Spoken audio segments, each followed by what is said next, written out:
right, so as I was It saying, never ends. a big thank you to Syrinscape. We've shown that before, but I'll show it again.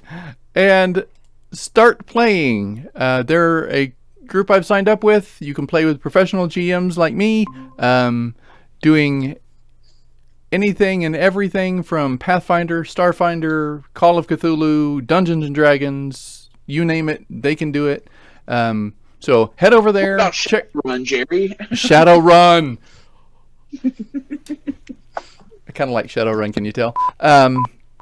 So yeah, it's a great site, new service that started up recently, and I'm one of the first few to sign up, and I'm very excited to see where that goes. So if you want to find a GM, head over to start playing. All right. I think that covers all the tidbits. Are you guys ready to do this thing? Yeah, Yes, we've been ready. Finally. I know, right? It has been one of those days today. All right. Papers. That's not it. That's it. Haha. All right. So you, last we left off, tried to kill off several townspeople that you just made an accord with. Good for you. They tried to kill us. We made accords with their nobility. We made no accords with them. It helps. I was being as a service. All right. You... No. I have messed up my pages. I mean, I could have clicked a pass for us, but there would have been like a whole bunch of dead people. Yeah, I only killed one person. Would the dead people be a result of the plan or the beginning of it? Tomato, tomato. All right. Got pages back in order. So you guys squeeze back into the gates. They're closing the portcullis behind you. And as you look around, one of the guards there just scowling at you, and he says, "So I saw what you did back there. Looked like that guy was, well, not moving when you finished with him." He is moving again. Yeah, Which is why we helped him. barely. Do that again, and I will definitely have to write you up. Maybe even take you in. We will not be going out again. As he's referring, he's like, "You're referring to her or me?" Yes. The answer is yes. I didn't do anything illegal. I warned you guys. Going out is really dangerous. It seems that it was more dangerous for them than it was for us. I'm laughing. He's not laughing. He's scowling at you. He's giving you the whole serious face. Says, "Just keep it inside these gates for a while, huh? We had defended ourselves. And if you try to disrupt my city again, I'll haul you to the stockades just because I can." That's fair. All right, well, you're in. Move along. Clogging up the gate here. I want to go home. He turns around and starts locking things up. We start moving in. Aslanev, do you have materials in case things get dicey, as it were? Yes, I do have enough. Yeah, we did a little bit of that off camera. I've got enough for a couple casts, but we should still be very careful. I believe that we should have enough potions, and with Beskar's healing, we should be in fairly good condition. The seas can be treacherous. That's true. There's always the whole issue with pirates, especially in times like these. As a noob is like, I really don't want to be on a boat, but I guess we have no choice. Lots of fun. You may find another way, more indirectly than what you think. You continue on a path. There may be ways to get to the destination that you desire. Fair. Well, Aslaneve hates boats. He never, even from the beginning of the game when we were on the boat, Aslaneve never got sea legs. Oh, that's right, because you kept rolling horridly. Yeah, he never got sea legs. I forgot about that. He was puking over the side. That was awesome. Oh, that was a session 1 thing, people. Okay. Yep. Back. Can you guys hear us now? We hear you Yes. now, yes. But We should go and rest and be ready for an early departure in the morning. agreed. Good. Hold on. All right. So I guess we So you should head on- head back. Did I get arrested? No, not yet. You did not get arrested. That's what happens when you fall out of the chat. Is you get arrested. Sorry. I literally missed Yep, you're- everything you just said. 100 years dungeon. Yes. All right. So you guys head out. You go back to the magnificent morning. You find yourself your nice, comfortable room again. Everything looks in order. Fresh towels set out. Turn down service. A nice, candied fig on the pillow.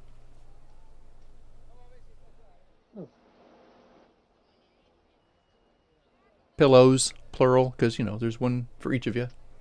A single pillow. We have to pack for it.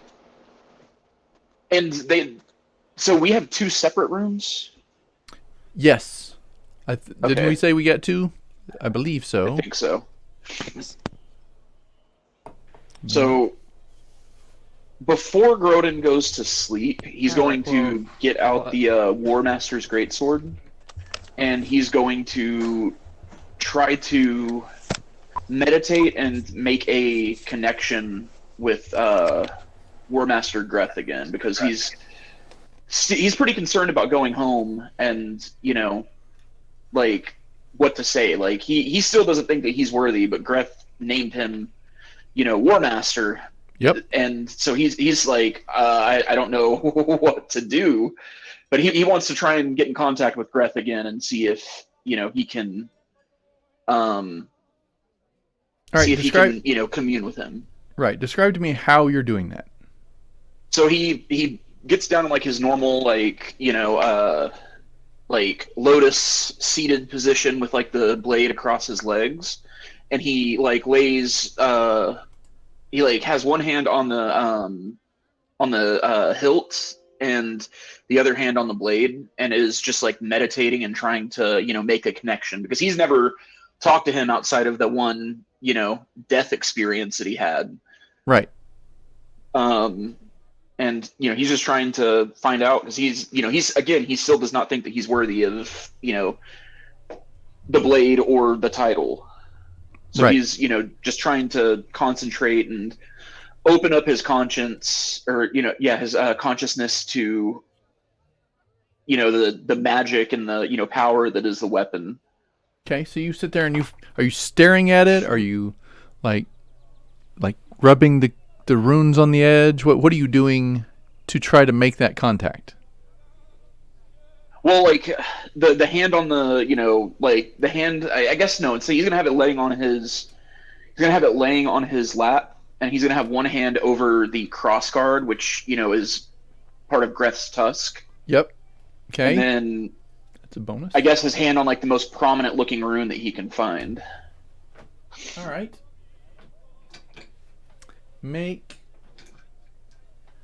This would be religion check, probably.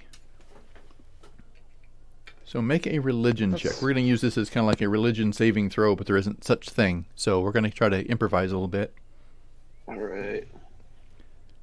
I will roll I for don't think that he has any difficulty here. There we go.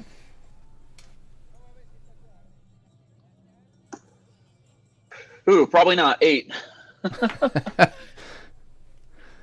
All right. So you sit there for a good hour, focusing, listening to, and you hear people in the streets walking by, um, dogs barking, children playing. It's a nice area of neighborhood, and it's quiet. And you think if you were to say anything at all, you would hear it, but you're not picking up anything. The voices just come and go from the surrounding area. All right, he's going to stop meditating after probably like an hour or two of not getting anything, and he is going to just go to bed. But normally he has the sword like rested against the bed. He's going to have it sheathed, but he's going to have it laying in the bed. Okay. Keep contact with it all night, just in case. Yeah. All right. Yeah, that's essentially the idea. Anyone else do anything unusual for the evening?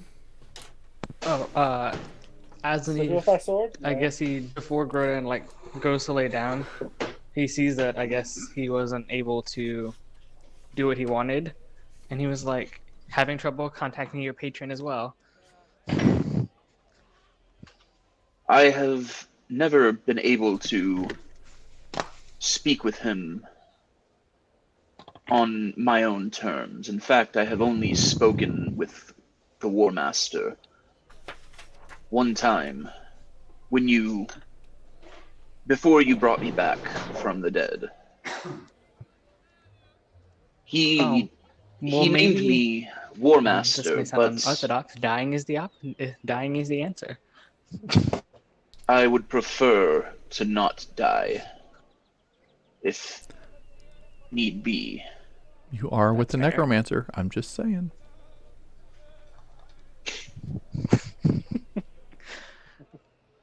I've been thinking about how to contact Nephis, and I haven't been able to really. I haven't been successful with it at all. My book is blank. I don't hear her, and she doesn't pull me away anymore. It's kind of like she cut her power to me. And I'm not assuming that sure it what has to do about something to that. do with the pact that you made. Yes, and explaining it to you about why I did it, you understand why I did it. She doesn't care. From what I understand, the gods of most are very fickle. Yes. And then well, I guess gods want a lot of worship and don't give much in return. It is strange. My people tend to venerate the dead, but our striving goal is balance. And I just don't know what else to do. And I am not trained in the ways of magic or in deities, but perhaps there will be someone of knowledge in the homeland. There are many Loxodon who have studied all varieties of arcane and divine magic, and also they have the benefit of living for a very long time. that's also very true. Now, and as Neve like gets this flash of inspiration, he's like, "What if I pray? Is that something I could do?" That is I what a lot of people with gods do, yes. Are you like listening through the wall? Totally in the other room. You're creeping? He has his ear pressed against the door. That doesn't mean to be canon, but yeah. um, it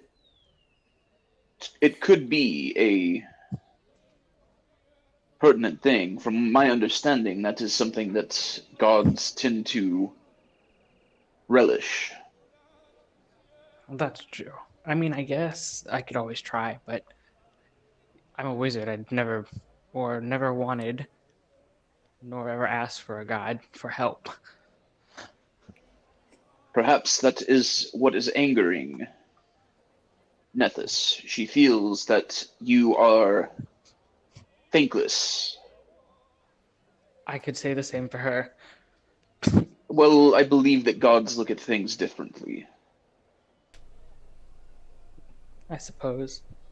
I've never put much stock into gods. They didn't listen to me when I was in Blix's tower.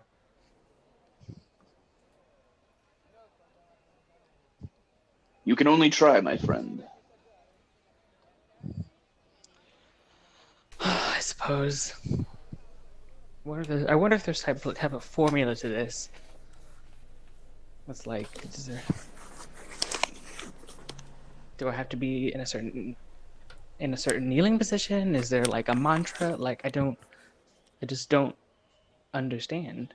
These are questions that are lost on me. Perhaps you should ask Beskar. I believe this is something that he is learning about. And I was kind of like, no, I'll pass on that. I don't want to end up praying to some other god and end up in some other pact. I don't need my soul god split do 3 I ways. I would say try what you feel is right, or ask him, because this is not one of my strengths. Fair point. I guess I'll give it a try then.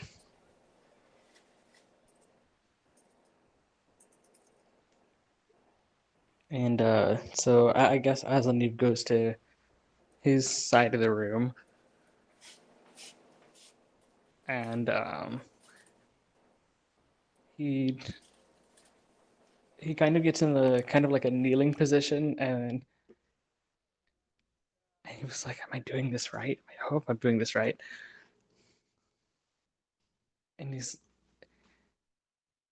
And he says out loud, he's like, "Nethys, I need your help, please." And he just kind of basically says that over and over because he doesn't know what else to say.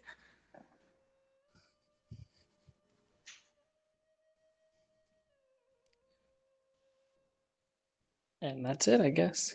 We can't hear you, Jerry. Because Yeah, I we was can't hear coughing Jerry. and I muted it. So, roll a religion check for the same reason and we'll use the same way of Griffin determining also this. gets up before he goes to bed and puts the immovable rod by the door like a door bar. Ah, that's a good use for it. Yep. Ooh, well, at least I have a better religion check than Gurdon does. Yeah, mine's just a straight D20 roll.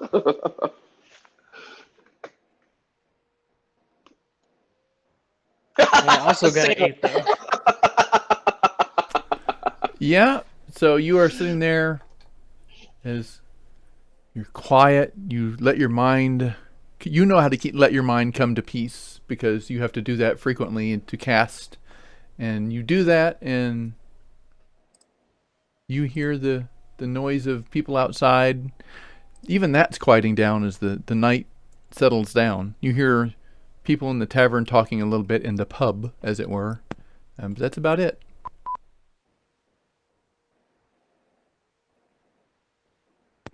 And Azaniv just climbs into bed and chuckles. He's like, I don't know why I thought that would work.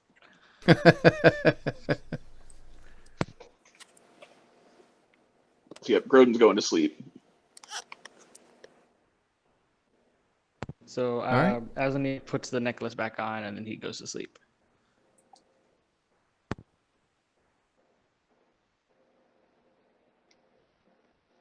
Okay, so you all go to bed.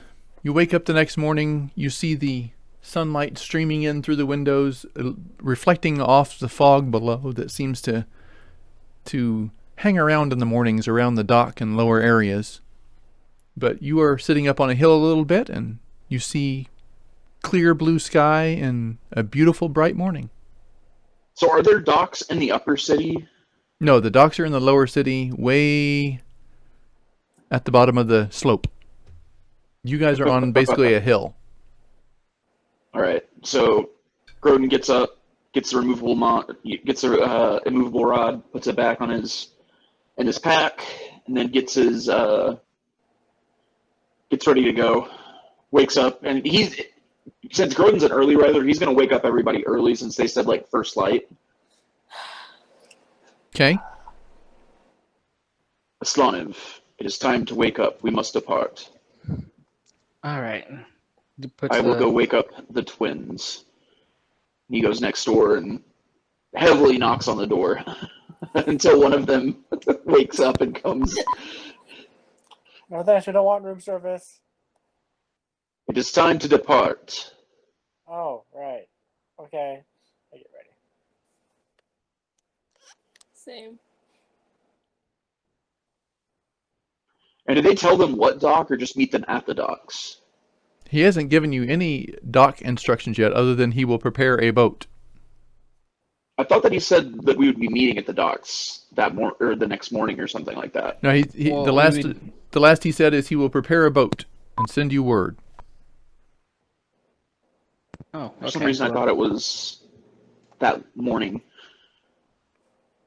Yeah, that was an option, but I guess we just have to wait until we get confirmation about where we're going, or at least the boat we're taking. But I know we have to meet up with the half work. Yes. Thorba Klot. All right, so Grodin's going to gather everyone and then walk towards the palace and speak with like one of the guards at the front. I guess All right. whoever's the main guard. You see the same captain you've seen before, the general, not general as in rank, general as in general, the same person you've seen before sitting out front, and he's just now getting himself set up and looks over at you. Oh, well, hello. It's been a while. Ew. It has. We are looking for Captain Thorba. Ah, she's probably going to be at her house. It's a little early this morning still. I take it you have plans to meet with her today. We are supposed to be making plans to depart on ship. Yes. I have a feeling you could probably catch up with her at her house, but I'm not sure how well she will receive guests. Let's just say she's not a morning person. Yeah, that's probably best. She's not a real morning person. If I can send word to her, do you want her to meet you somewhere? I suppose the tavern at the inn. The Magnificent Morning. Correct. All right. I will see if I can send word to her. I thank you. You are welcome. So Grodin's going to look back at everyone. I suppose we should go and eat and wait for them to send word. Okay. So we didn't have to get up this early. I would have preferred that we all be ready instead of having to wait on you all. So you have to wait on me. Brings back memories of my father doing the same thing. So get up, let's go. We don't have to be at the airport. I'm definitely that person. Like I'm the person that's early to everything, and like if we're going on a trip, you're gonna be up like 4 hours before we leave, so everything's ready and we leave right when we're supposed to. Yep. And All right, so you guys head back to the Magnificent Morning. You get there, and the pub is fairly empty. There aren't any day drinkers and such in yet. So you'd see mostly Is that travelers. gnome behind the bar? Actually, yes. Who did we? I forgot the name. I didn't write the name down. don't think we asked his name. Great, I'll get to pick a new one. There was a little the girl at the desk was Megan, I remember. Yes. She was reading some kind of like teen fiction. She was reading the gnome version of Black Beauty, yes. And you So Groden's going to approach the bar. That was a good book. You approach the tavern and little gnome looks up. So what can I get for you this morning? I would like the sushi, Oh, the yes. vegetarian option. Oh, okay. We also have some coconut milk. We have lots of different varieties of vegetables. We have lots of options for vegetarian, not just the soup. But if you like it, hey, no, sounds great to me. I'll go. Is there a sampling platter for that? Oh, a sampling plat. That's a great idea. I should really do that. Thought never occurred to him. A little bit of everything. A vegetarian sample platter. Matter of fact, I'll put one together just for you. And so he goes And back. I would like the coconut water as well. Oh, no problem. He goes back and you hear clanking and doors closing, and he's singing himself a little song. Seems very happy with himself.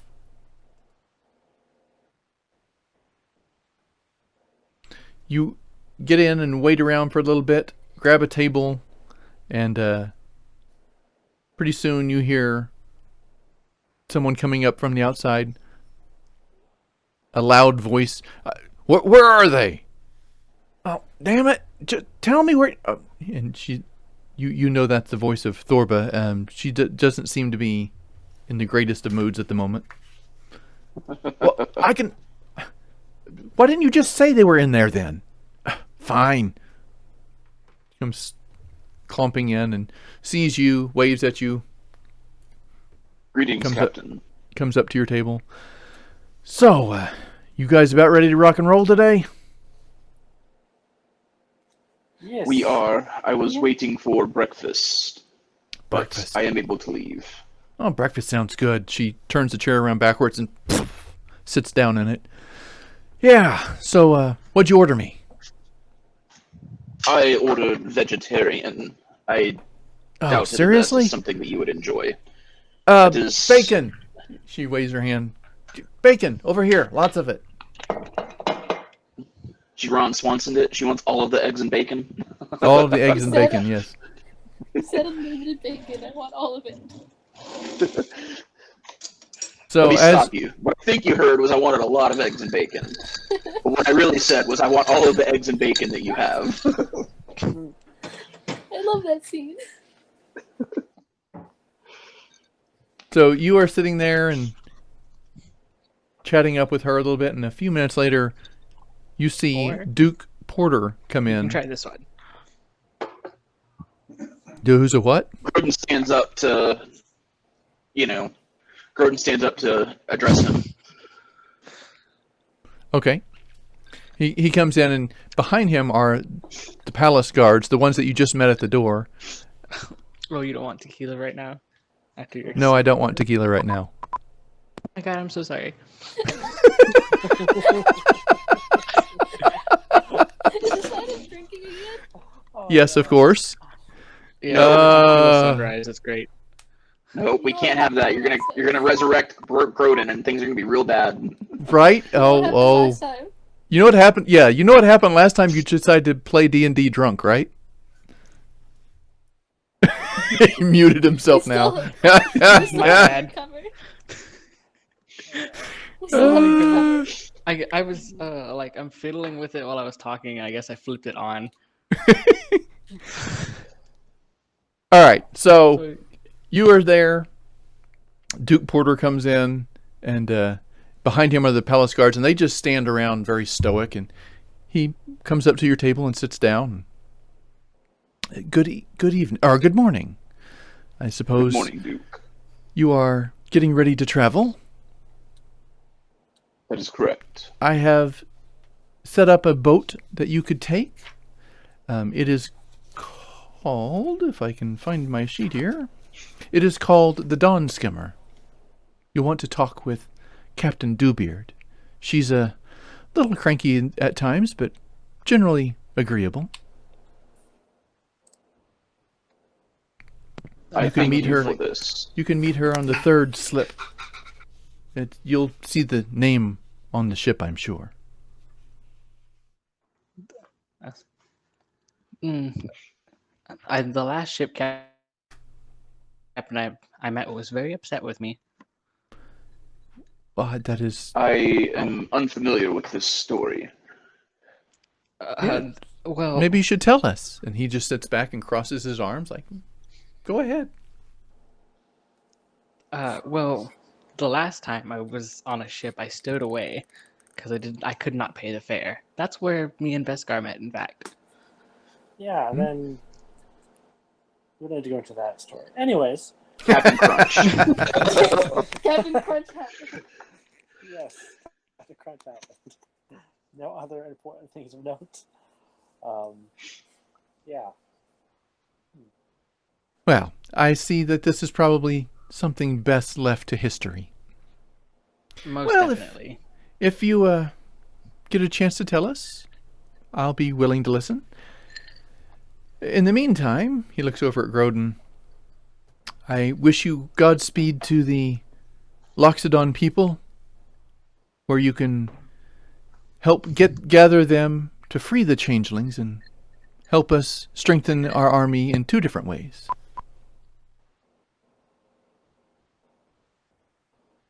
I I'll send believe this- that this will be a great alliance for both of our people. All 3, in fact.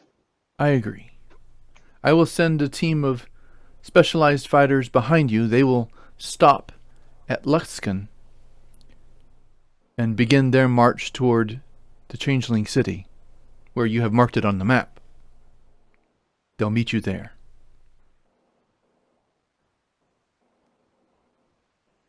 Perhaps we will be able to bring a detachment of Loxodon warriors as well. One can hope. Well, I look forward to hearing of your exploits and your return and the alliance that this particular endeavor will bring. He stands up. We will send word as soon as we have concrete news. Thank you. I would appreciate that. Well, have a great day. I have much business I must attend to, and you have a ship to board.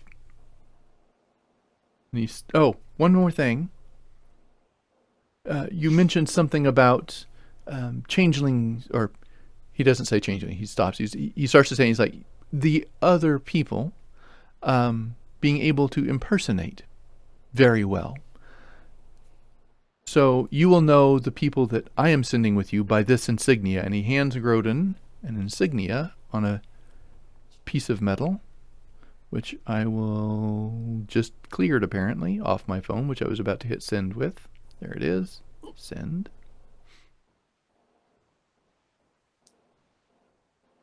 Excuse me.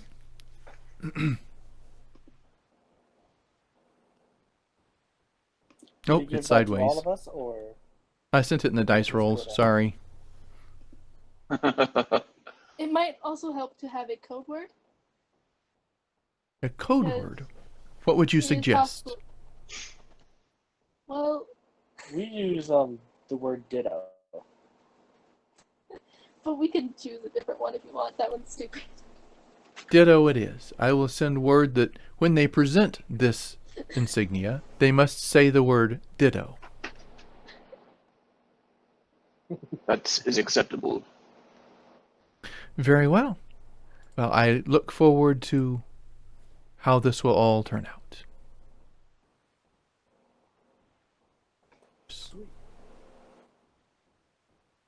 All right. So he gets up and smiles, kind of gives a little half-hearted bow, and then proceeds Grodin out. does the same. The soldiers follow in suit behind him and leave, and the gnome comes out with the plate, watching the soldiers leave. He's like, "Wait, who was that?" It was the Duke. Oh, he was here? Oh, man. All right. Well, He sets down a massive platter in front of you that has a series of fried vegetables, steamed vegetables, all kinds of different seaweed wraps and food of every kind of variety.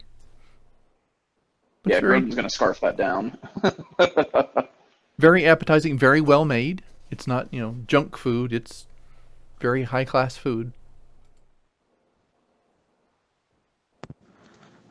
As he's like looking at the food, and he thinks about ordering something, and he tells, you know what? I'll just wait till I'm on the boat. I'd rather not throw up everything I just ate.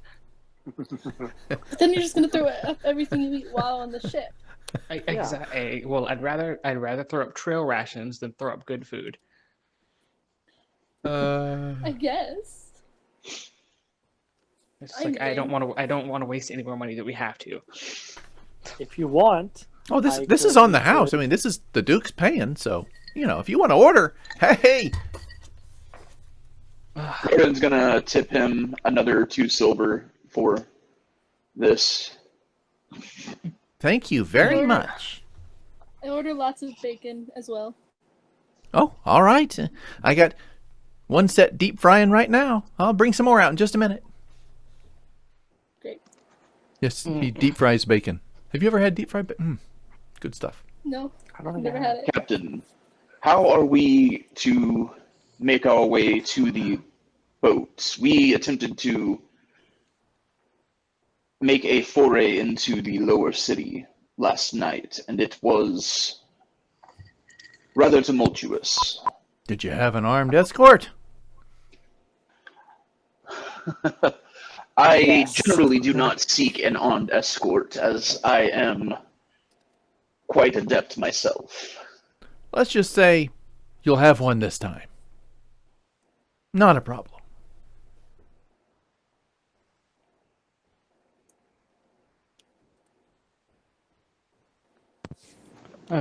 Like, Yes?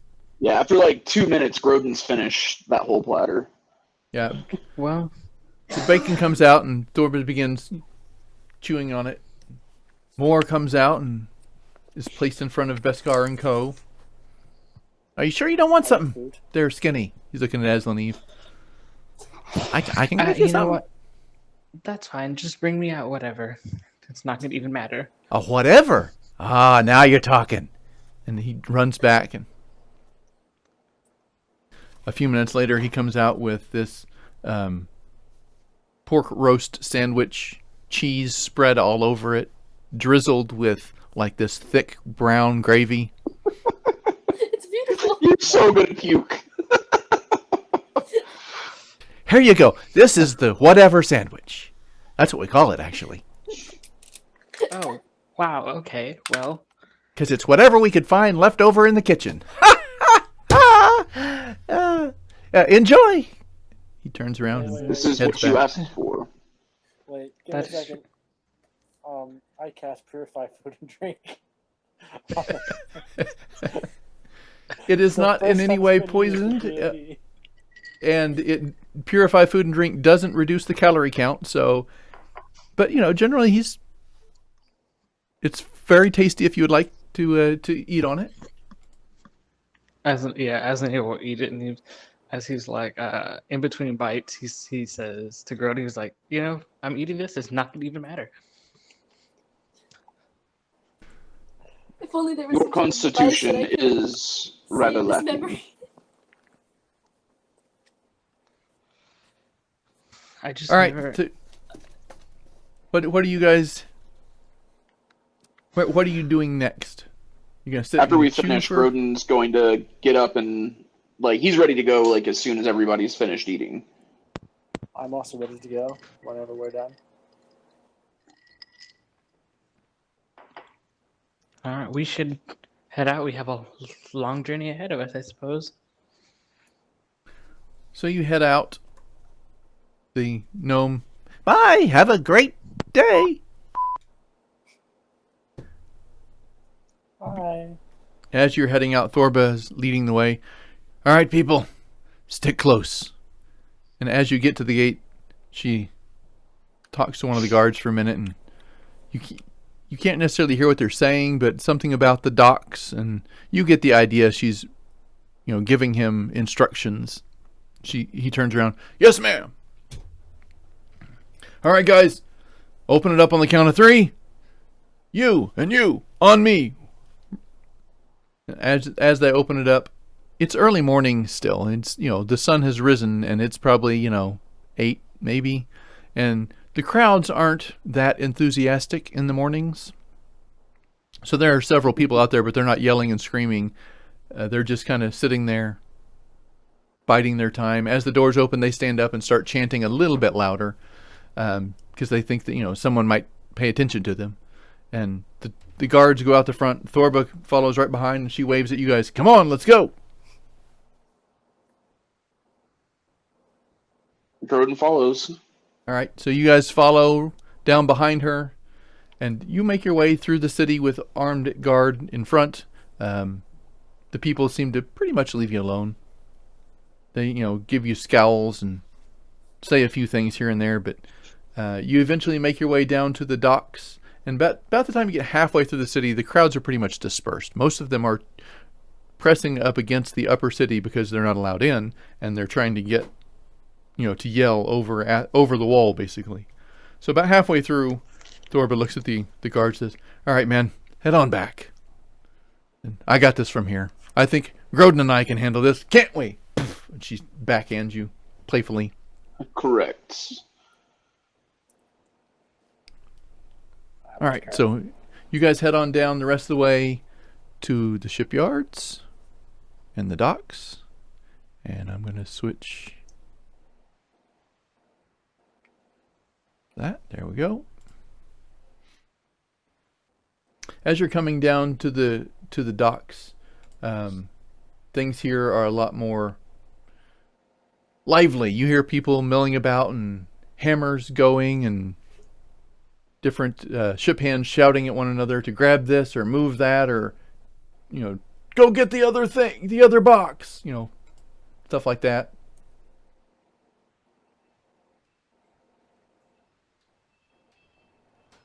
And you eventually make it to slip number 3, where you see a ship. It is a large ship. 2 tall masts hold 3 large sails each. Rigging nets rise up from the deck and to the cross beams nearest the mast tops, otherwise known as the crow's nests. 4 artillery ports are visible on either side of the ship, and you see 2 very large ballista mounted on the rear, behind the captain's wheel. The wood is a rich dark brown, and you note along the waterline a clean lighter brown stretch of wood, newer wood, like the ship has been recently repaired. Along the top near the front you see the name in bold yellow paint, Dawnskimmer.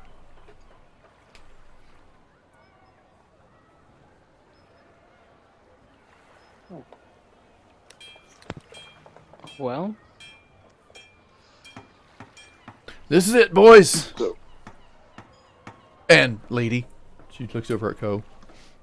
Yep, it's fine. Azani is already looking queasy, just looking at the boat. How I'm already sick did you in- get last time? I wasn't even there. He on the was same boat as throwing my up the. father. I gave him a chance to roll. What was it? Every day you got a chance to re-roll, and every single roll he failed. There wasn't a single roll he succeeded on. That's great. Yeah. I'm already in my Captain Crunch disguise, by the way. Just FYI. So this could suck if Azani doesn't do Constitution save and is trying to cast spells. He can't cast them out full of vomit.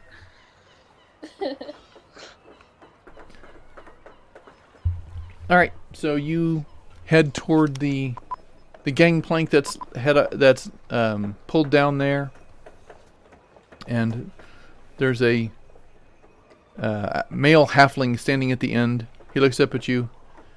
Hey, hold on. Where are you headed?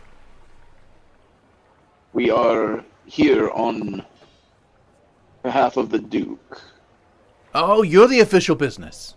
Nice. Well, I'm Derek. Reghed Glacier. First mate of the ship. Hello, my name is Grodan Malfoy. Grodan, nice to meet you. Captain, how you doing? Doing good. Can we get on yet? But Captain need the ship captain, not the army captain. She'll be down in just a minute. Has my ox arrived? Oh, yeah. Yeah, we loaded that up about an hour ago. We should probably check if it's the red ox. No, so, yeah. Oh, yeah? Sorry. I assume he was well taken care of. Oh, yeah. Looks like he's real gentle, too. Kind of like that.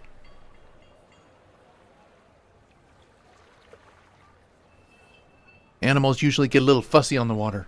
He's going to be okay, right? He is very even-keeled. It takes much to distress him. Oh, good. Well, we put him on the bottom hold, the lowest level, so it won't rock so much. Hopefully it'll keep him safe and keep the ship, moving and not rampaging and poking holes in things. Asmund is like, yeah, Borko won't do any of that. Oh, good. All right, well, hold on a second. He keeps looking around. Captain! You got company! Eventually you hear some people, talking in the distance, and over the edge of the ship, you see this dwarf with blonde hair, wild hair that's just kind of pinned down by this hat. She looks over. What can I do you? Oh, I suppose you're the fare we just got. Hey, Thorba, how you doing? Hey, I'm doing great. So, yeah, come on aboard. Let me show you where you'll be. Very well. Grodan boards. Okay. The rest of you, I'm assuming, follow. Yeah. Yep. As you get up there, you see the captain is decked out. She has this long brown overcoat and this weird hat. It's not, your typical pirate hat or captain hat. It's this like misshaped, extra stuffed beret kind of looking hat. She got like lots of hair in it. And she looks over, says, "All right, on this here ship, everybody works. I don't care if you're a dignitary or the Duke himself. Everybody chips in. This is a merchant vessel, not a passenger cruise. So, everyone got it? Understood. Yes. Yep. Everyone works, but we all get there in one piece. So, anyone have any kind of experience on a ship before? I've seen a ship before. I have been That's a good start. on Good. ships, but I have not had many experiences on them. Well, you're going to be in luck today then, aren't you? I've been on a ship before, and I've worked like a week. That was Really? How long it took, right? So, That was like 3 months ago. It was. yeah, it's not very How long it ago. took, right? A week? It wasn't. Yeah, about a week. What? It's been longer than a week. No, No, it took no. about a week to When get we were from point on- A to point B. Oh, on the ship. Yeah. Well, it would have taken a week if you hadn't gotten warped out in the middle of it. Yeah. Oh, you didn't get warped out. That was the problem. You ended up having to... Anyway, that's a whole other... Yeah. All right, so... Yeah, so, what did you do on the ship? You were there for a week, right? So, what'd you do? The person, does not remember at all, so he's just gonna lie. I swabbed the deck and I battened down the hatches. Impersonated the captain. Yeah. He was management. Are you still in It's Captain been- Crunch Outlook right now? Yes. Oh, very you look like exaggerated pirate. very much like a seafaring individual. Yes. I Very spent many capable. long You hours. can help with the knots and the rigging then. That's a complicated thing, but I'm sure you can handle that. Yes, I completely know that. All right, great. He does not even know how to fasten his coin purse without it getting stolen. Oh, I find that hard to believe. He looks quite capable. So, what would you like to help with, Mr. Groden?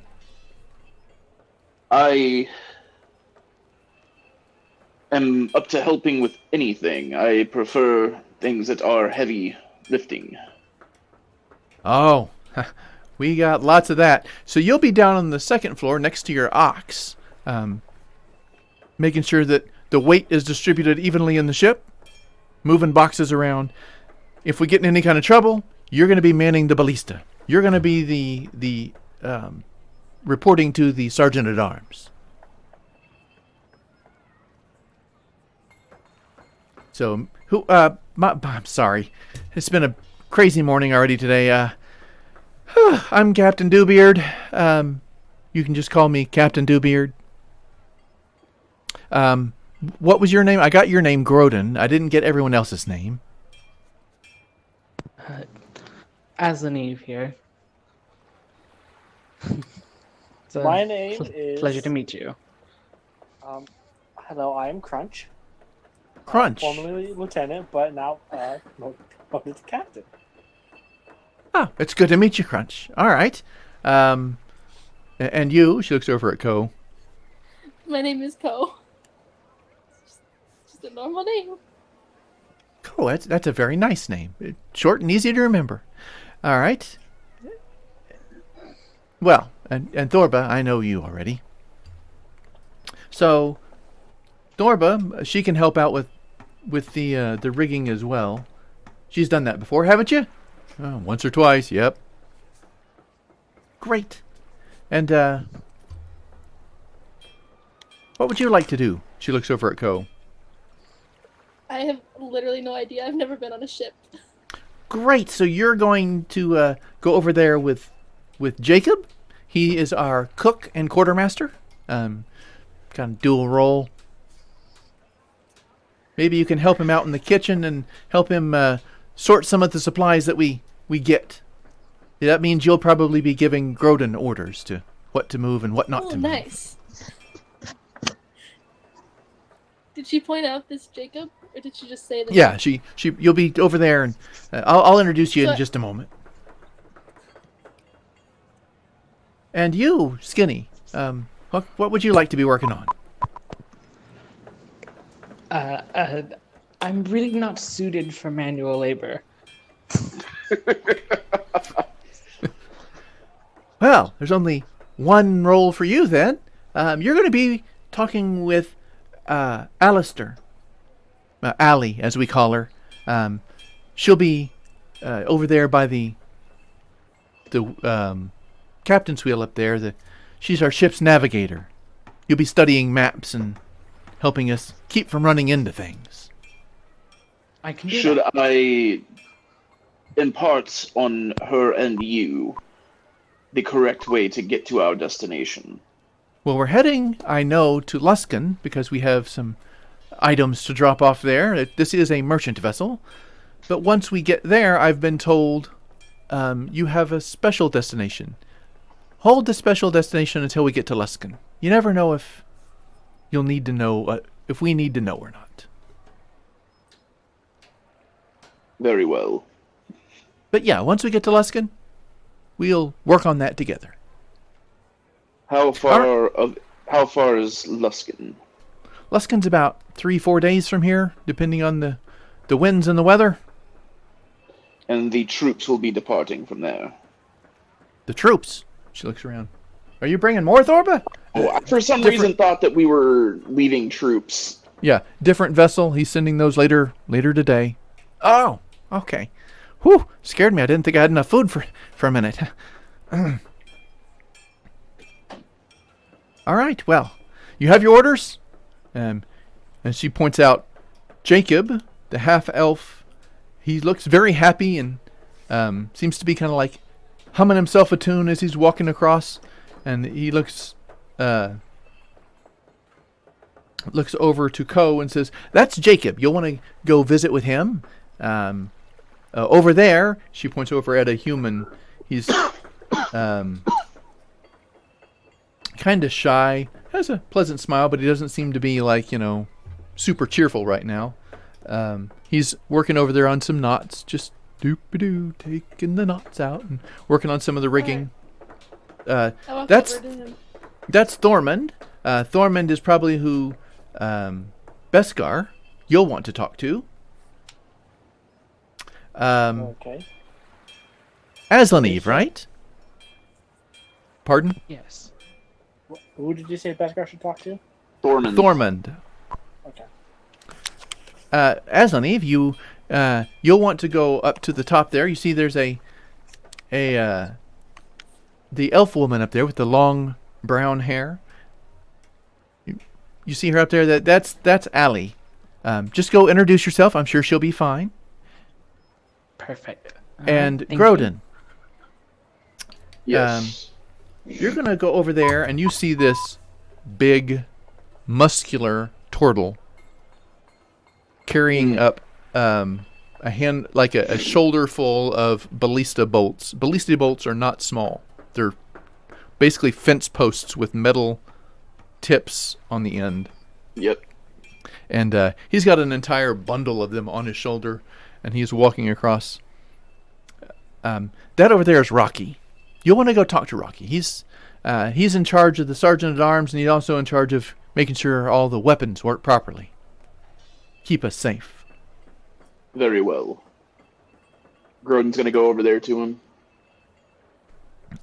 And she follows and heads up to the top to do the navigating and the ship directing, and you hear her shout out to everyone, "All right, people, half an hour, we pull out." "Hi, Captain. Hi, Captain. We got you. We heard you, Captain." You hear all the echoes from the ship.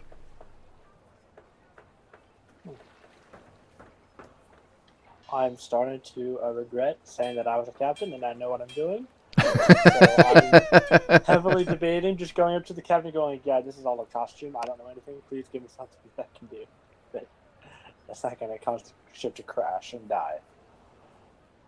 So, Beskar, you go up to Thormund, and he has kind of curly, wavy brown hair, very tan, has no shirt on, just kind of got his shirt tied around his waist with his little half shorts, knee shorts on, flip-flops, very, relaxed, comfy looking. He's working on the nets, and he sees you come over. "Oh, hey there. How you doing?"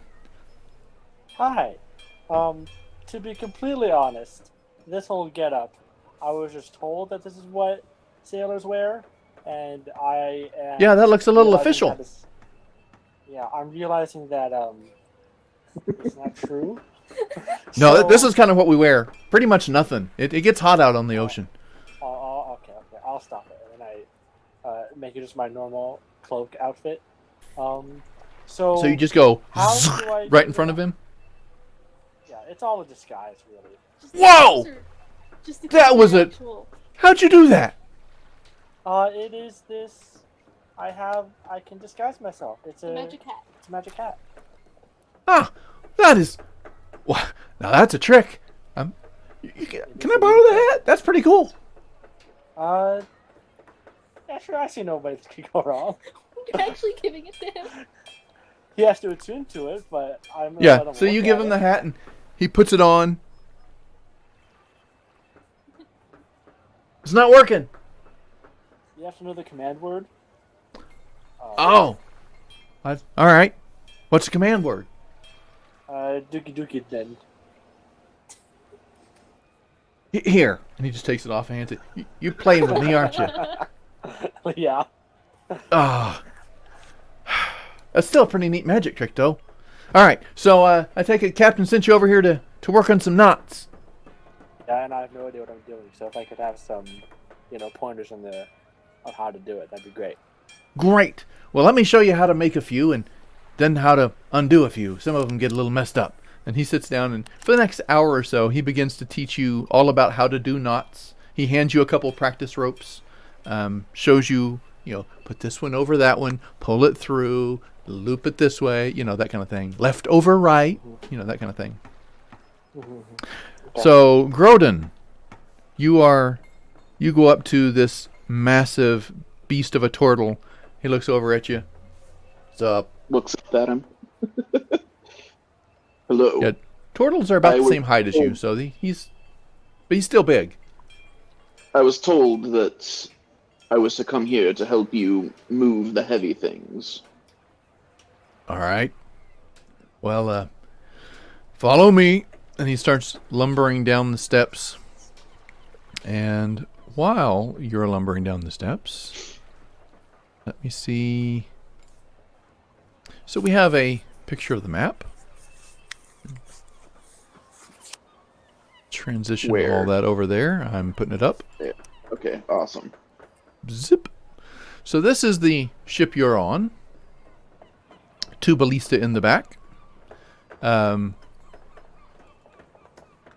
You go down the stairs there, in the center, next to the drain grate, and you see the 3 dots. Those are the masts, right? So you go down 1 layer. Well, that's the main deck, and you get to see the insides of the various rooms. If you go down the actual deck there, you'll see he gives you the grand tour as he's leading you down. Over there's our sleeping quarters. We have a bunch of hammocks strung up between the wall and the posts. That's about the only way to sleep. Sleeping on a mat as the ship rocks back and forth, you might find yourself smashing up against a crate or a wall. Hammocks hold you nice and tight like a cocoon. You'll want to probably go in and find yourself one here pretty soon. Will they be sufficient to hold my weight? Oh, I sleep in them. Yeah, it'll hold you, don't worry. All right. Very well. He takes you down to the next.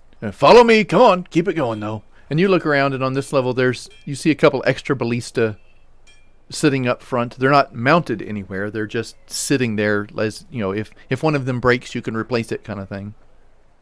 Mm-hmm. Whole bunch of boxes and crates and supplies and food. And he takes you down to the next section, and you see a wall in the middle. And a bunch of crates. I mean, this is the storage area. A lot of this you don't see as food. You see different markings from various manufacturers and Is Borko smiths. down here? You hear as you come through, but you don't see him. As you work your way toward the back, as he's giving you the grand tour, Borko is in the back section. He looks up at you and you can tell he's not real Gordon thrilled gives about him- the shifting Gordon terrain. looks up and pets him and gives him one of those honey oat snacks that he got. He chews it very greedily. He's very happy with it. will Oh, not be long, this is son. yours. He is my friend, yes. Good guy. All right. So and he just ignores the ox. All these boxes out here. We got to make sure the ship is evenly weighted. So here's the hard part. You're gonna have to pick up each box, kind of give it a feel. Heavier boxes go in the center. Lighter boxes toward the edges. That way, if we hit rough waters, we don't flip the boat. That's If you smart. If you put all the weight to either side, when you catch a wave on the side, you could just keep on going. We don't want that. Got it? Understood. All right, so you Gordon's just begin. gonna start picking up boxes. Yeah, and basically you just feel it. Nope, that's a light one. It goes on the side. Nope, that's a heavy one. It goes in the center. And so he's got you. What's the heaviest one in there though? Because there's a lot of things that may just seem light to Gordon. There are some heavy boxes. There are some steel work that's being shipped up from various blacksmiths. So there are some things that you're probably even going to need the turtle's help with. I mean, you can lift quite a bit. You are a Loxodon, for crying out loud. But even then, you're going to have some problems with some of these things. If there's any of them that you would think, or that the turtle would think he would need help on, I want Grodin to roll a strength check to see if he can lift it on his own. Okay. He's competitive, so he sees this strong turtle, he wants to prove he's stronger. This is true. All right, so Ko, Yeah. you head up to the first door there, and you see this half-elf. He's kind of singing himself a little song as he's walking around. Oh, how you doing there? Hi. I take it the captain sent you over to us. You're Yep. our chartered guests for the week. Well, we're going to be doing some cooking and taking care of things. Are you good with that? You ever make anything before? Yeah, I've made loads of things. Have you ever Don't slip poisoned anyone poison in it. before? Yes, she has. Yes, which means I know how to not do it. Ah, that's a handy skill to have right there. All right, I well, have like really potent poison on me. so he takes you down in the ship to the mess area. Transition back to that. So up front is kind of the food storage, extra supplies, that kind of thing. In the middle is the sleeping quarters, and way in the back is the galley. And the galley is where he leads you through. And as you're going through the bunk area, there isn't a way to just walk through. You have to like go under this hammock and then reach over. And there are people sleeping in there. They're, getting their rest in because they're probably the night crew. And, so you have to, he's like, shh, all right, let's go through here, but just keep it down. And he goes under a few people who are wedged in their hammocks. Eventually he gets to the back door and shows you where the door is and points it out and says, come on in, let's go. Alright. Follow him. You follow him in, and he sets up and shows you where all the different food supplies are, the cooking oil, the flour, the salted. They do have salted meat in boxes back there, so you do have protein and that kind of thing. And he shows you how storage is done at sea and why you do things a certain way, et cetera, et cetera. He's showing you the ropes for being a cook and a quartermaster. The quartermaster's job is to not only make sure that people are fed and taken care of. When you land at a seaport, it's the quartermaster's job to make sure the ship has everything it needs to function, be it ropes, food, whatever, for the trip they're about to go on. So it's his job or her job in this case, to know what the next plan is and how many days that they're going to be out and that kind of thing, so they can get enough food and supplies and weapons and anything that the ship needs to operate and function. And he begins to tell you all this and describe what quartermaster is actually all about. All right. While he's doing that, we zip to Aslan Eve upstairs, and you see this elf woman standing near the rigging and toward the wheel, and you see she's got this map spread out, just looking at things, and looks up at you. She sees you coming. It's about time.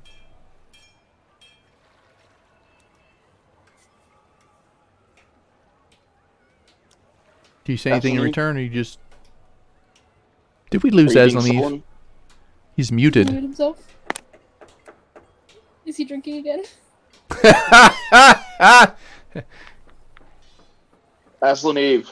Aslan Eve, are you there? Yes. Okay, my bad. Sorry. He fell overboard. He fell What over. do you do with that? I did fall Well, overboard. That kind of makes sense, actually. So this tall elf woman looks over at you. And it's about time. And she just looks back down on her map. She doesn't really give you any, other than... She notices you're there and acknowledges you, but is not uber pleasant toward you. Aslan kind of like he sighs and he's just like, "Is there any way I can help?" Actually, yes. We're trying to figure out the best angle to get from here to Luskin, but there's a storm coming in, and I need to understand just kind of where it is. I'm wondering if you could... have you had any experience tracking storms or getting a feel for the weather? I can't say that I have, but I am willing to learn. Well, all right. Let me show you a few things. And she sits down and begins to teach you just some basics on how to read the weather. Like you see certain clouds with certain kinds of shapes and patterns, especially out at sea. clouds that look just like clouds, but they have certain shapes to them, actually hold more water and can become storms very quickly. And, they're just big white fluffy clouds, except when they're not, that kind of thing. And she begins to teach you about that, and then starts showing you, when the wind's blowing this way and it hits the sails in a certain angle, it pushes the ship this way, and you need to be able to navigate and use those angles. And she begins to show you the maps and give you kind of a quick once-over at being a navigator. So while you're out, you're all each learning your respective role in the ship. The captain yells out, "All right, people, it's time to roll. Or float, in this case. Take your stations. Pull the lines. Drop the sails." Did we get all of the boat balanced? Yeah, I'm assuming over the next hour you could have gotten things done. And even if not, you can work on that as you go, as long as, it's not currently heaving and hoeing while you're doing that. I didn't get a chance to showboat for the turtle. So you get the ship underway. It begins to move away from the dock, and you see 3 orcs, not half orcs, full orcs, throwing rigging around and undoing things, and eventually the sails fall down and catch wind and fill out, and next thing you know, the ship is moving. See, as Aniva's like, "Oh, here we go."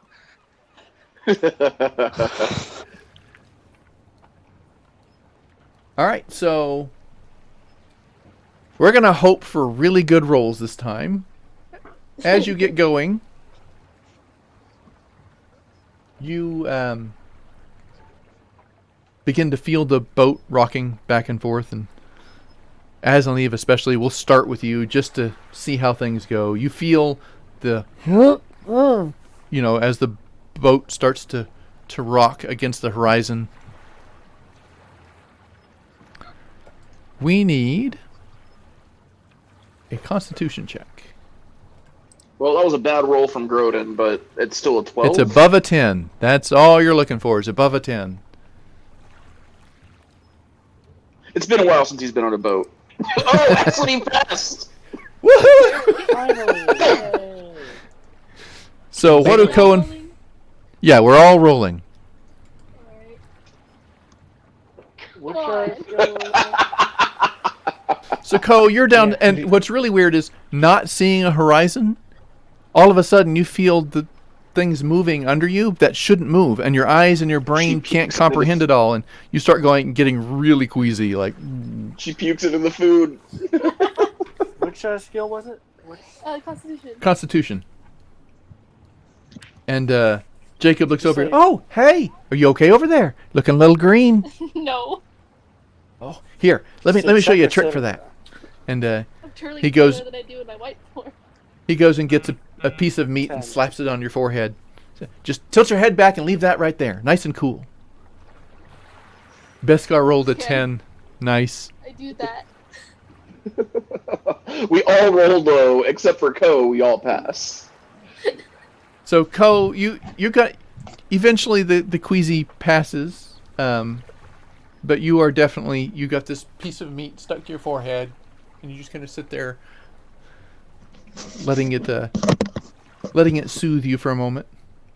I think the confusion is what's soothing the sickness. So you go out, you work your way out into the night air, and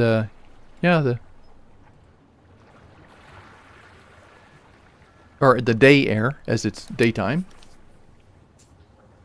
And you are cruising along up the edge. Let me show you if I still have that. I've got it. No, I didn't load it. I can go get it. Hold on a sec. Give me 2 seconds while I can add this in.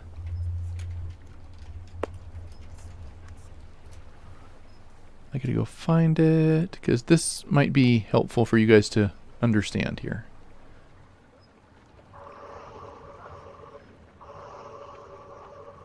There it is. Got it.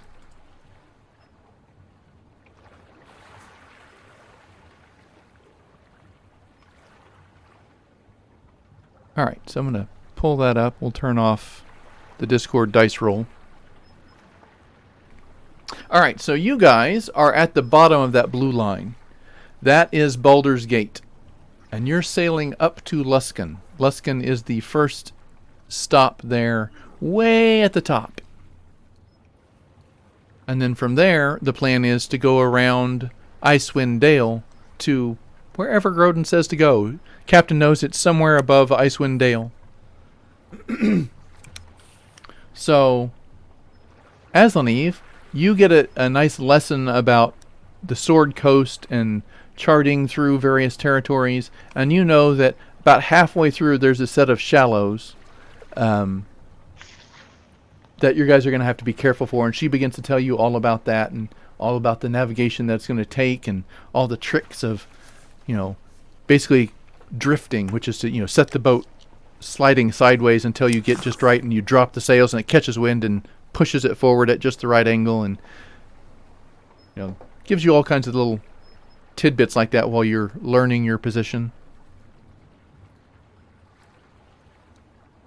After a while, you hear, well, Ko has not heard it. She's been helping.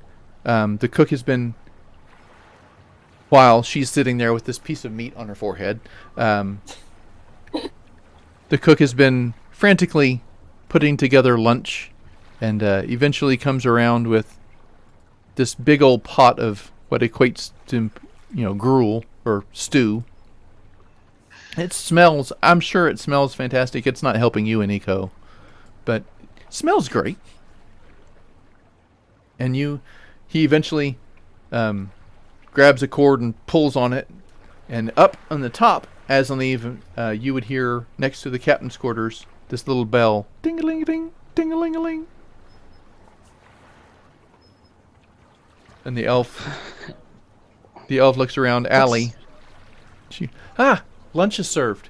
Lunch! And she shouts out, "Everybody get some lunch!"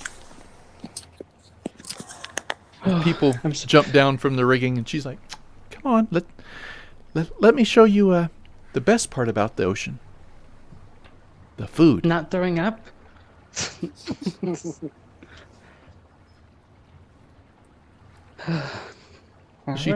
She takes you down into the galley, and you see a big spread in front of you.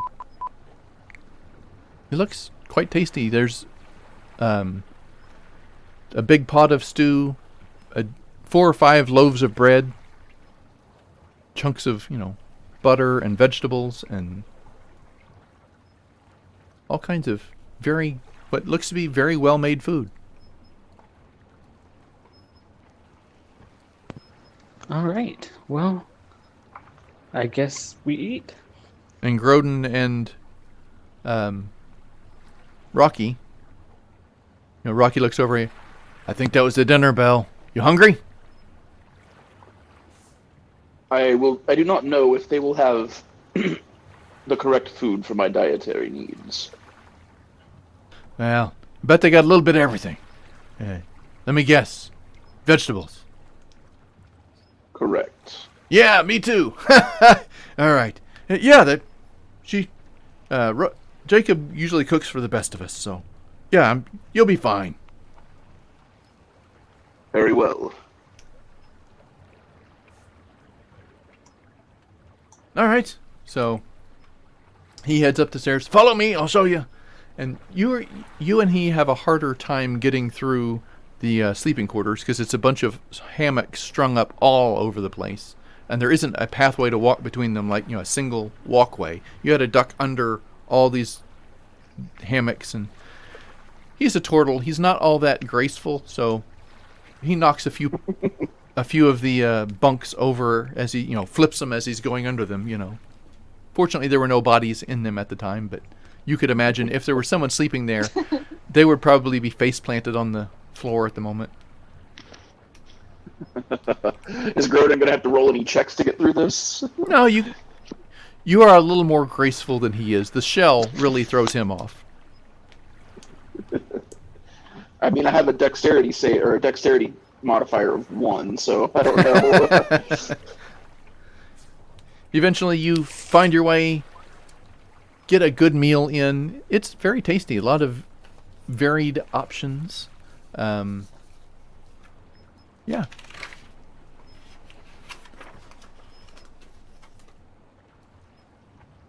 Eventually, one of the orcs comes down and taps Captain on the shoulder and whispers something in her ear. She kind of looks up. Are you sure? Mm-hmm. All right. She goes over to Jacob. Nope. Goes over to Thormund and starts talking to him, and he quickly puts down his bowl and gets up and darts out of the mess hall. Is there trouble, Captain? Oh, nothing you need to worry about. Just enjoy your meal. I'll be right back. And she proceeds to follow Thormund out. Grodin would try to make an insight check, but he's not very insightful. Well, you can try. You can always roll a natural 20.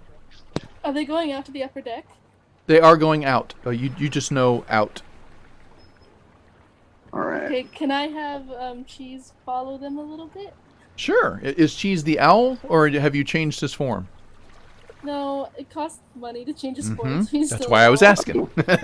So Grodin rolled a 19 on insight, which is really good for him.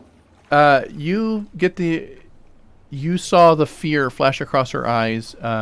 There was a moment that she looked very afraid, very concerned. But you are her guests of the Duke, no less. Your insight is that she didn't want to upset you. She didn't want to get you flustered. Well, Grodin being a soldier, he's like he saw that they were you afraid, see it, so you know it. gets up. Yeah, I believe that there is something wrong above deck.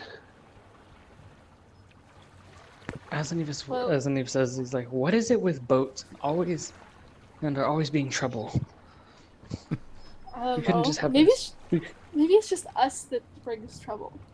No, Rocky looks Sorry, I over and believe that. is chewing on some veggies and looks over and says, "No, we're a merchant ship. Merchant ships carry really good stuff.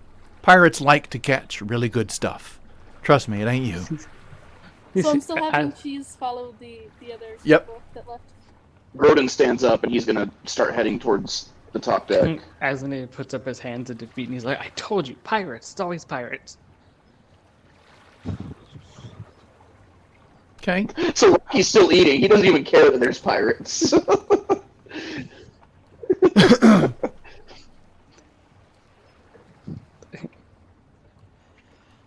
All right. Well, So you guys get up and go. Yeah, Grodin's up and like at him. As soon as you get to the. Asaniv gets up too. All right. Who's going up then? So we have Grodin, Aslaneve. Grodin's first. I'll go. The Beskar staying behind. Alright, staying behind and doing what? Just eating food. Pay attention. Alright. I was trying to, What are you and paying I was attention getting to? distracted because I was thinking about my costume. You're thinking about being Captain Crunch. I was. Oh Lord. So you guys head up and you see, as you crest the stairs there, the captain's already got spyglass out and is looking back. And she's talking with Thormund and says, so how long has he been back there?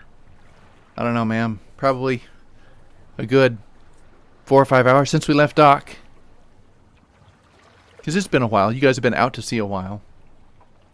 Yes, all right, well, are they gaining on us? Yeah, it looks like it. We're going to have to make some maneuvers. She calls down and, Allie, can you come up? Oh, hello. That's when she finally notices you guys. Don't worry about it. Go back down. We have this taken care of. It's okay. I would prefer to be of assistance if there are issues with pirates or any other such brigands. Well, we do have... it's probably going to be pirates, from the looks of it. I can see... She puts up the spyglass again. They're not flying pirate masts yet, but I don't see any other colors. Colors of the flags that they wear or they fly for various nationalities. I don't see any other colors. But Does the ship look formidable? Very. I can't really get a whole lot of detail. It's not super clear. They're still ways away, but I think I can make out at least 2 weapons.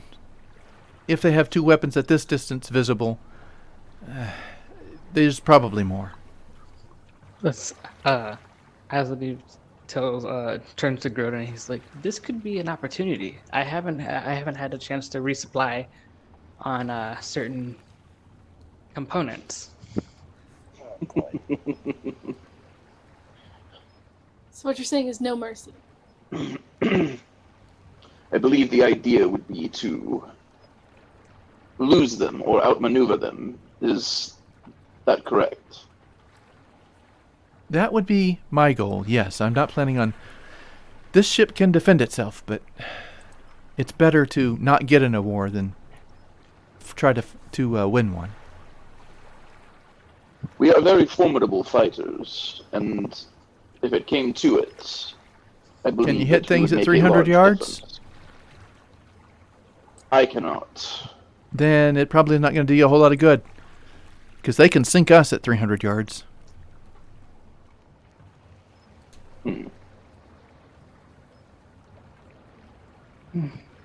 Well, all right. So she calls back. I think Allie! it's something at 320 feet.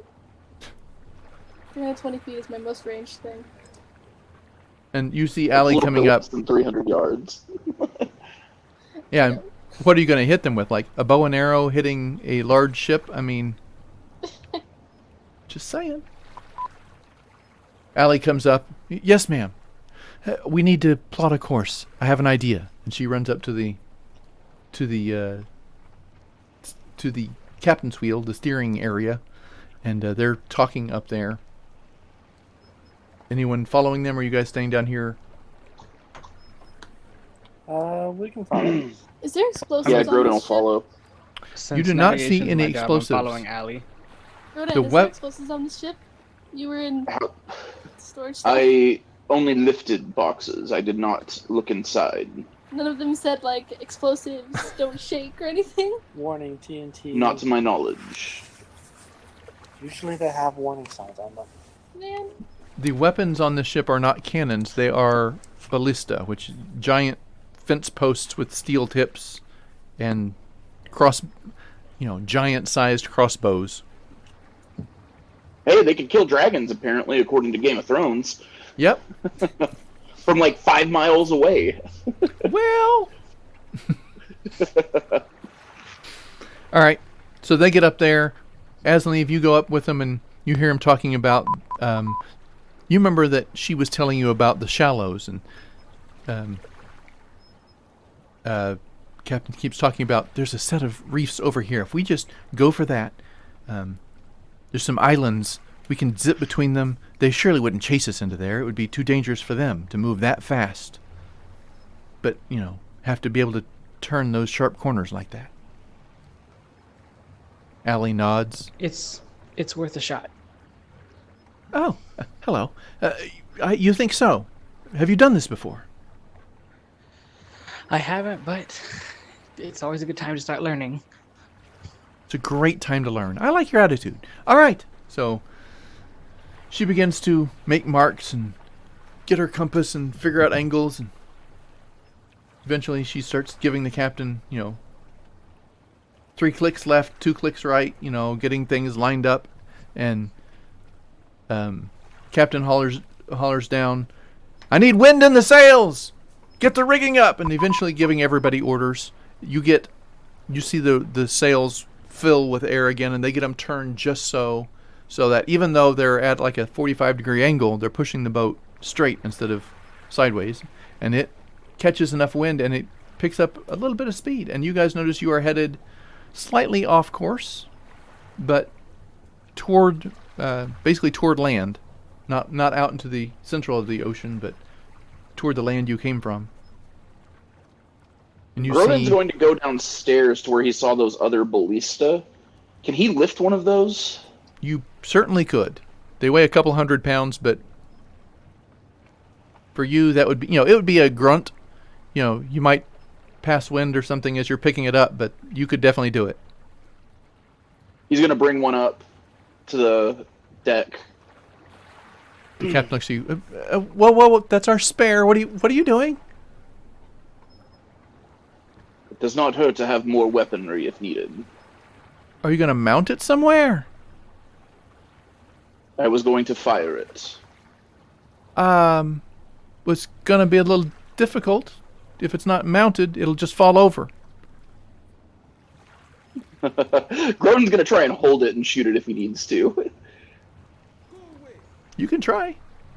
We'll see what happens. It's going to be a large number skill check, but sure. Or you could try to mount it somewhere if you want to, create the Grodon spot and have an extra weapon up top. Wait a minute. Immovable rod. Okay. Yeah. It'll hold 1,000 pounds. 8,000 pounds. 8,000. Not moving. Where do you put it? Are they trailing directly behind us? They are pretty much directly behind you, yes. And So how for right many now, feet away are they? he's gonna have it in between the other two, directly behind them. Okay, pointing backwards. All right. So Yep.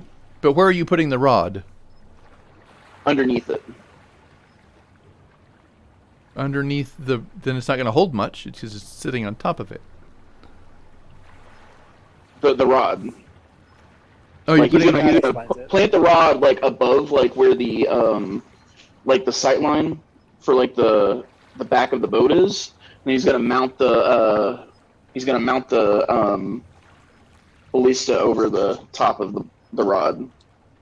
So you're gonna create a wedge between the side of the boat and the rod.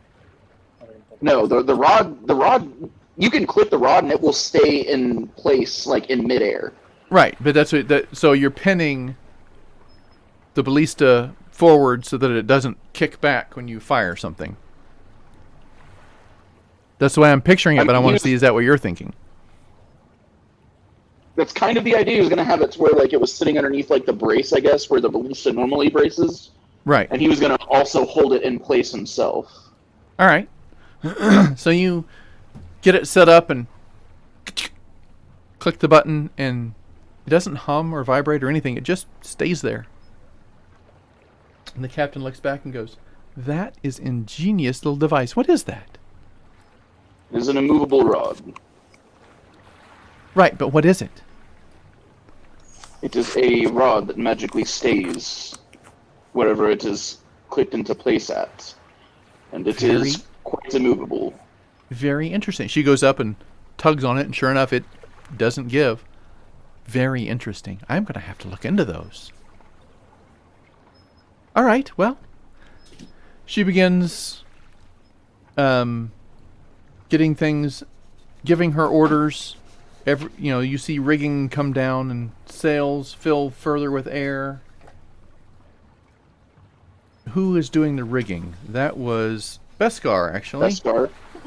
So Beskar, as you see people running about, are you assisting or are you just going to stand around watching Grodon set up his weapons? I will assist the rigging. All right, so I need from you a dexterity check. How dexterously do you tie the knots? Be dexterous. Or strength, if you want to say, your strength for pulling, whichever one's better in your particular condition. 10. All right, you succeed. Takes you a little bit, but you get the knots pulled, and the masts they turn a little to catch more or less wind, and you pull the line and tie it down, and it catches and holds. It holds fairly well, so you are able to maintain the speed that you have picked up. Aslaniv, you are giving advice on where to go and how to maneuver the ship. Are you still with us, or did you fall out again? Who? Me? Yeah, you. Oh, okay. My bad. I'm so sorry. We need an intelligence check Oh, for good. I'm good at that. navigating and giving good advice. All right. Intelligence is what I was born for. That's the theory.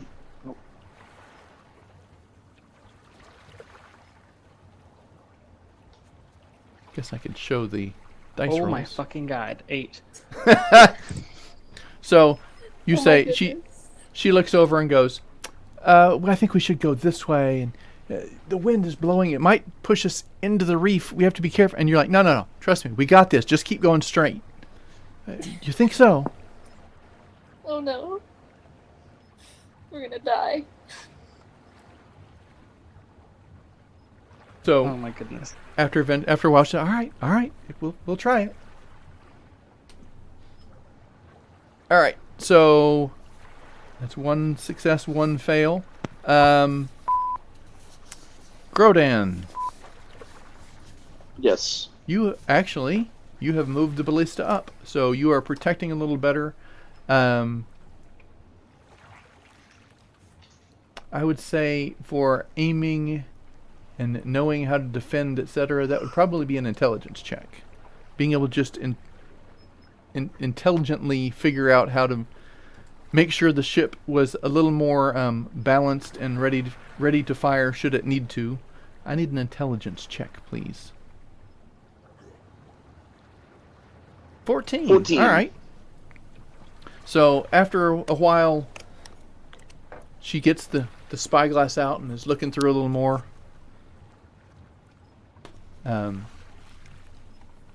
You see her kind of relax subtly and says, I think we're losing them. I think we're actually getting some speed. About that time you hear down the edge of the ship and Allie's eyes go wide. I got it, ma'am! You know, she starts yelling down commands at the others. You know, Is that more wind! We need more wind! They jump up. You see the 3 orcs jump up and literally swing from the cross beams and turn them just slightly, and it pulls slightly away from the reef, and Allie just kind of sighs and goes, well, looks like we're gonna have to fix another hole when we get back. I have Kinda 2 questions. She glares at Aslan Eve. Yes, ma'am. What's your questions? How fast would my owl be able to travel from here to the pirate ship to fly? What's their movement speed? I think it's just 30. Okay, so 6 seconds, 30 feet. It's a good half mile to a mile away. That's And- 5,000 feet-ish. So divide by 6, that's a lot of feet. Oh, A wait, lot they're of flying at rounds. 60. They're flying at 60, so it's double that. Sure. So still a lot of rounds. It would take several minutes there and then probably have to rest and several minutes back. So I probably couldn't light a molotov. And Molotov. flying back is going to be harder because you're actually moving at a pretty good clip. So he may not be able. You'd think about it and go, he might not be able to actually get back. Then I guess that plans out. Well, you can. Because you're the moving at a ship good is 30, moving 40. towards us, and she can just snap her fingers in the. If he's familiar within to range. be right back. What's the range? Range on a owl. Familiar. Let's see. Spell. Because I thought it was like range has to do with looking through it, or. I think that's giving it any kind of command, which is also the whole poof it out of existence command. That's kind of how I interpret it. I don't know. You tell me. It says, while the familiar is within 100 feet of me, I can communicate it with it telepathically. Right. So But then- telepathically telling it to, I know what the word I'm trying to say is, to become smoke and reform, you wouldn't be able to do that far away. Did Alright. Oh, Well, No, I it just could- wanted to know if I could drop bombs onto the pirate ship, so it won't work. It could die, and you could resummon it. True. that's possible. Just It only saying. Has, like, what, 3 hit points? It only has, like, I think this one has 2. Familiars are expendable. You can totally do it. True, but they cost 50 gold every time in an hour. It I have takes so like long. 11,000 gold. No, I have 5,000 now. That's a No. small cost. Small cost. All right. So eventually you see the ship does turn off and doesn't follow. And Allie just kind of breathe. Oh, okay. I think we... I'm going to go downstairs and check the damage. Come on, Aslan. All right. She drags you down into the lower hulls. And the captain's still going straight, and you notice she's still working her way toward a set of little islands. She's not correcting course to get back on track. She looks over and, well, this isn't exactly how I wanted to do things, but here we are. We'll make it work.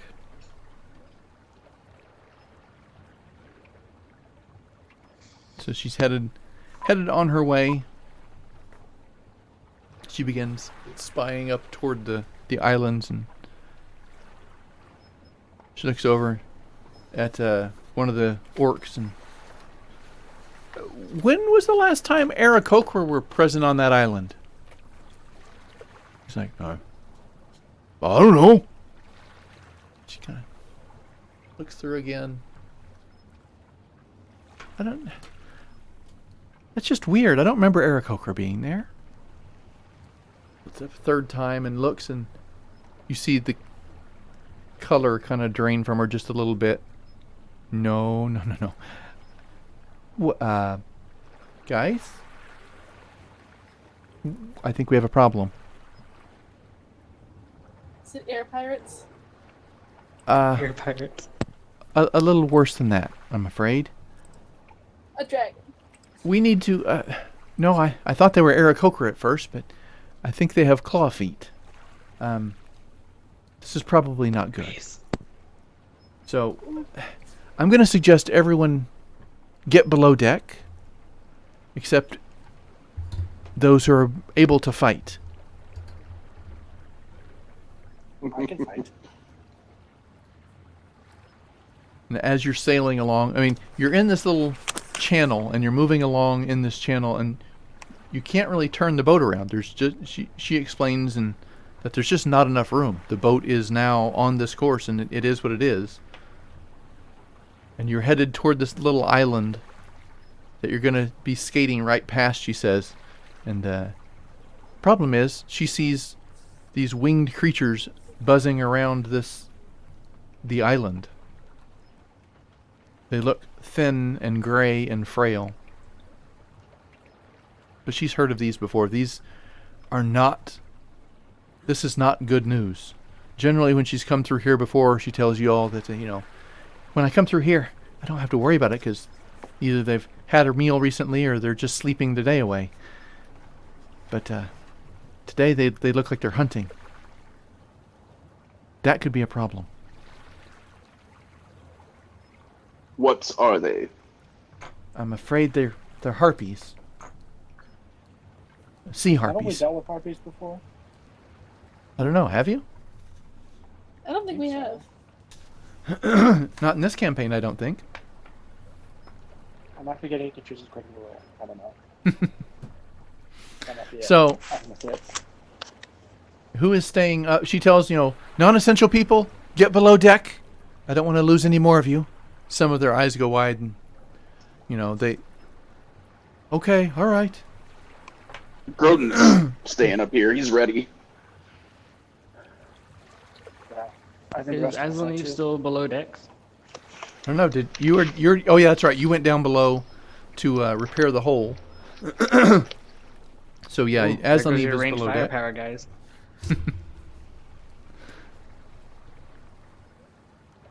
Anyone else going down with the rest of the non-essential Nope. crew? Nope, we're here I'm to staying fight. up there. All right. Should probably She- go get Aslan Eve. She grabs I send a The, message to Aslaniv. All right, Get you up can do that. bro. There's like harpies or something. Whatever they said they were. Are they? What are those again? Giant flying wing things. So, do you need me up there, or? You have Yes. range to get up. Oh, okay. I turned to Ali, and I said, "Oh, I think they might need my help up there. They run into some co-said harpies." Or something. Her eyes go wide. No, something. no, no, no. That's bad.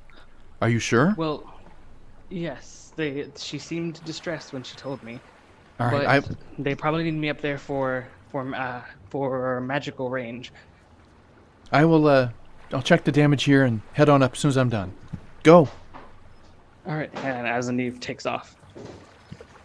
So you run up the stairs, 3 flights of stairs. You get to the top. You look out behind you, or in front of you, and there's an island approaching against the what is now probably afternoon sun. And at that point, we will take a break because it's 9 o'clock. Awesome. And I will be right back. Same.